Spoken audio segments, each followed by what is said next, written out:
ভদ্রভাবে না বলতে পারাটা একটি শিল্প। এর জন্য আপনাকে ইতিবাচক সম্পর্ক বজায় রাখা, দৃঢ়তা এবং কৌশলের ভারসাম্য বজায় রাখতে হবে। আপনি যদি এমন ব্যক্তি হতে চান যিনি অভদ্র না হয়েও না বলতে পারেন, তাহলে পারস্পরিক শ্রদ্ধা রক্ষা করে অনুরোধ বা আমন্ত্রণ সদয়ভাবে প্রত্যাখ্যান করার কিছু কার্যকর উপায় এখানে আলোচনা করা হলো। প্রশংসা করুন। কৃতজ্ঞতার সঙ্গে আপনার প্রতিক্রিয়া শুরু করুন। তার অনুরোধের প্রশংসা করুন।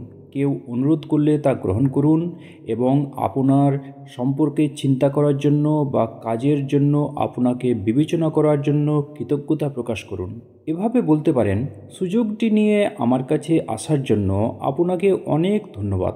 আমি সত্যিই আমার ক্ষমতার প্রতি আপনার আস্থার প্রশংসা করি। সত্যিটাই বলুন। অনুরোধটি পূরণ করতে আপনার অক্ষমতার জন্য সংক্ষিপ্ত এবং সত্যি ব্যাখ্যা দিন। মানুষ সাধারণত স্বচ্ছতার প্রশংসা করে। কঠোর সময়সূচি, অন্য কোনো প্রতিশ্রুতি বা ব্যক্তিগত অগ্রাধিকারের কারণে হোক না কেন, আন্তরিকতার সাথে কারণটি তাকে জানান। এভাবে বলতে পারেন, দুর্ভাগ্যবশত আমার অন্য জায়গায় ব্যস্ততা আছে, যে কারণে এটি আমার পক্ষে সম্ভব হচ্ছে না। ইতিবাচক ভাষা ব্যবহার করুন। না বলার ক্ষেত্রে ইতিবাচক ভাষা ব্যবহার করুন। আপনি যা করতে পারবেন না তার উপর ফোকাস করার পরিবর্তে আপনি কি করতে পারবেন বিকল্প কিছুর পরামর্শ দিতে পারেন। এটি সীমাবদ্ধতা সত্ত্বেও আপনার সহযোগিতার মনোভাব প্রকাশ করবে। আপনি তাকে বলতে পারেন, যদিও এই মুহূর্তে আমি এটি করতে পারছি না, তবে ভবিষ্যতে কোনো কাজে সাহায্য করতে পারলে খুশি হব। দুঃখ প্রকাশ করুন। আপনার ফিরিয়ে দেওয়ার কারণে তার মন খারাপ হতে পারে, সেটি বোঝার চেষ্টা করুন এবং আন্তরিকভাবে দুঃখ প্রকাশ করুন। তার পরিস্থিতির জন্য সহানুভূতি প্রকাশ করুন। তাকে বলতে পারেন, আমি দুঃখিত যে আমি এই মুহূর্তে আপনাকে সাহায্য করতে পারছি না। আমি এর গুরুত্ব বুঝতে পারি এবং আপনি যেন ভালো কোনো সমাধান খুঁজে পান সেই প্রত্যাশা করি। গুণগান করুন। তার ক্ষমতা বা সক্ষমতার গুণগান করুন। আপনি তাকে এইভাবে বলতে পারেন, আপনি অনেক অভিজ্ঞ। আমি নিশ্চিত আপনি আমার থেকেও এটি ভালোভাবে করতে পারবেন।